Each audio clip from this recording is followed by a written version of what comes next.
నమస్తే, welcome to Andhraprabha. నేను ప్రియా కౌశిక్. ప్రస్తుతం మనతో పాటు senior film critic Dheeraj Appaji గారు ఉన్నారు. వారితో మాట్లాడదాం.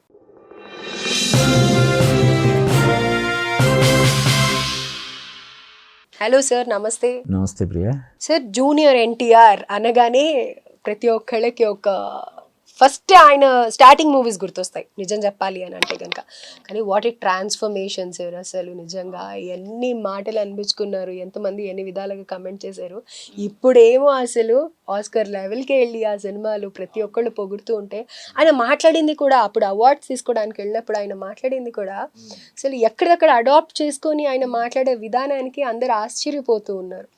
అండ్ ట్రాన్స్ఫర్మేషన్ విషయానికి వస్తే ఇప్పటికీ ఆయన ఒక్కసారి మారారైతే ఇంకా అలానే ఉన్నారు.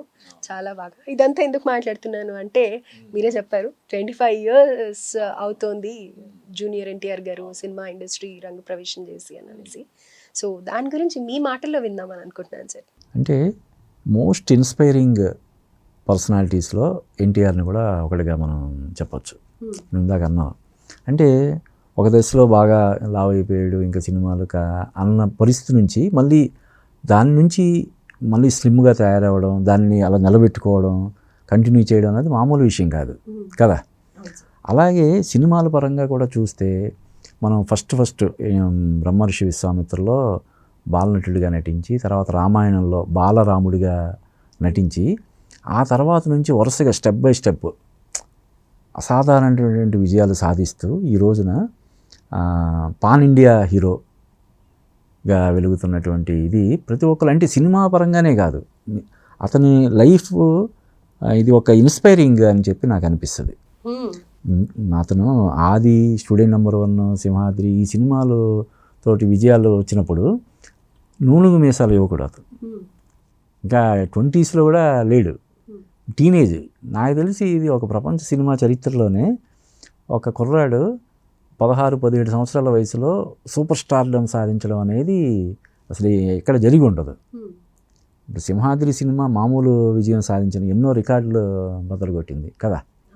అలాగే ఆది, స్టూడెంట్ నెంబర్ 1 ఇలా మధ్యలో కొన్ని వరుస ఫెయిల్యూర్స్ వచ్చి ఇంక ఎన్టీఆర్ పని అయిపోయింది అనే పరిస్థితి నుంచి మళ్ళీ బయటకు వచ్చి ఇప్పుడు చూస్తే గత 6-7 సినిమాలుగా అతనికి పరాజయం అనేది లేదు.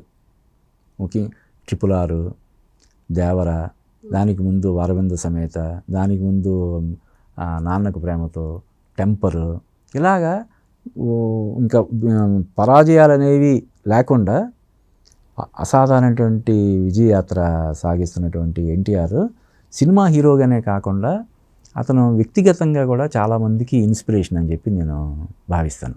అంటే ఆ స్టెప్స్ విషయంలో కానీ, పర్ఫార్మెన్స్ విషయంలో కానీ, నటుడిగానే కాదు, అతను ఆస్కార్ అవార్డ్స్ కోసం అక్కడ ఇంగ్లీష్ మీడియాతోటి ఇంటరాక్ట్ అవ్వడం కోసం ఎంతో సాధన చేసి ఇంగ్లీష్లో మాట్లాడిన విధానం కానీ, అంటే ఏదైనా ఒక లాంగ్వేజ్ నేర్చుకోవాలంటే జస్ట్ లైక్ దట్ మాట్లాడగలగడం, అంటే అంత ఎఫర్ట్ పెట్టడం అది అసలు మామూలు విషయం కాదు కదా. ఇప్పుడు దేవర సినిమా ఎన్ని లాంగ్వేజ్లో డబ్ చేశారో అన్ని లాంగ్వేజ్లో కూడా అతనే డబ్బింగ్ చెప్పుకున్నట్టున్నాడు.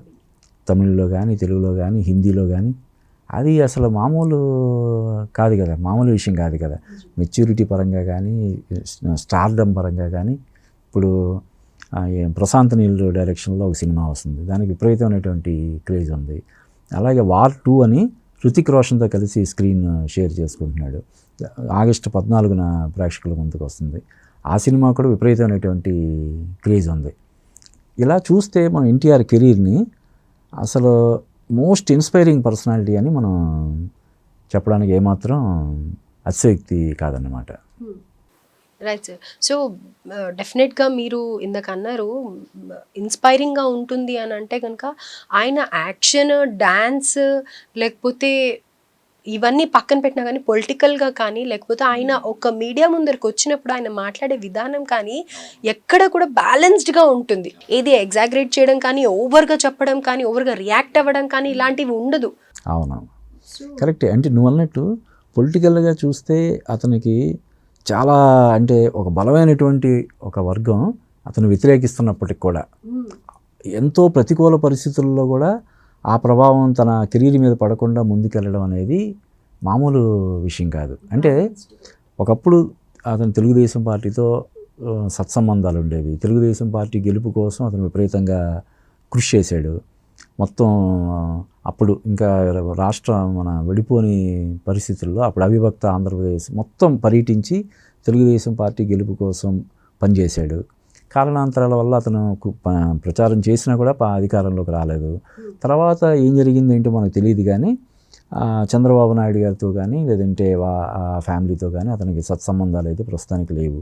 అయినా సరే నెట్టుకు రావడం అంటే తన స్టార్డమ్కి ఏమాత్రం ఇబ్బంది లేకుండా ముందుకు వెళ్ళడం అనేది చాలా అంటే ఒక అసాధారణటువంటి విషయంగానే మనం దాన్ని చూడాలి. అంటే ప్రతికూల పరిస్థితుల్లో కూడా అతను ముందుకు వెళ్ళడం, ఒక హుందాతనాన్ని మెయింటైన్ చేస్తూ ముందుకు సాగడం అనేది చాలా గొప్ప విషయంగా మనం చెప్పాలి. అండ్ ఫ్యాన్స్ని కూడా ఆయన మొత్తం ఈవెంట్ అయిపోతుంది, జాగ్రత్తగా ఇంటికి వెళ్ళండి, చాలా ఇంపార్టెంట్ అని చెప్పి ఫ్యాన్స్ని కేర్ తీసుకునే విధానం కూడా ప్రతి ఒక్కళ్ళు దానికి ఫిదా అయిపోతూ ఉంటారు. అవునవును, ఎందుకంటే వాళ్ళ ఫ్యామిలీలో జానకిరామ్, ఇప్పుడు వాళ్ళ అబ్బాయి వైవిఎస్ చౌదరి గారు ఇంట్రడ్యూస్ చేస్తున్నాడు, ఇంకో ఎన్టీఆర్. ఆయన రోడ్ యాక్సిడెంట్లో చనిపోవడం వల్ల ఆయన ప్రతి సినిమాలో కూడా దాదాపుగా ఈ రోడ్డు ప్రమాదాల గురించి ఆయన ఇది చెప్తూనే ఉన్నారు, అవేర్నెస్ కలిగించాలి. అంటే మామూలుగానే చూస్తే ప్రియ మన దేశంలోనే కాదు, పర్టికులర్గా మన దేశంలో రకరకాల వ్యాధులు, ఇప్పుడు ఎయిడ్స్ కానివ్వచ్చు, లేదంటే ఈవెన్ కరోనా కానీ, క్యాన్సర్ కానీ, ఇలా రకరకాల వ్యాధుల వల్ల చనిపోయే వాళ్ళందరి సంఖ్య కంటే కూడా రోడ్డు ప్రమాదాల్లో చనిపోయే వాళ్ళ సంఖ్య ఎక్కువని మనకి గణాంకాలు చెప్తున్నాయి. కాబట్టి ప్రతి ఒక్కరు కూడా రోడ్ జర్నీస్ డ్రైవింగ్ చేసేటప్పుడు, ప్రయాణాలు చేసేటప్పుడు జాగ్రత్తగా ఉండాలని ప్రభుత్వం కూడా ఎప్పటికప్పుడు చెప్తూనే ఉంటుంది. ఎన్టీఆర్ లాంటి ఒక పర్సనాలిటీ, సూపర్ స్టార్ చెప్పడం అనేది ఇంకొంచెం ఇంపాక్ట్ ఉంటుంది. కాబట్టి ఆ విషయంలో కూడా మనం ఎన్టీఆర్ని అభినందించాలి. Right sir. సో ఓవరాల్గా 25 years ఆయన జర్నీ మహా అద్భుతం అని చెప్పాలి. అండ్ నెక్స్ట్ జనరేషన్కి ఇన్స్పిరేషన్. నెక్స్ట్ జనరేషన్ కాదు, ఇప్పుడున్న వాళ్ళు కూడా అతన్ని అంటే ఒక భాష నేర్చుకోవడానికి సంబంధించి కానీ, డాన్సుల పరంగా అతను తీసుకునే శ్రద్ధ కానీ, ఫిట్నెస్ మెయింటైన్ చేసే విషయంలో కానీ, అన్ని విషయాల్లో కూడా అతను ఒక రోల్ మోడల్ అని మనం చెప్పొచ్చు.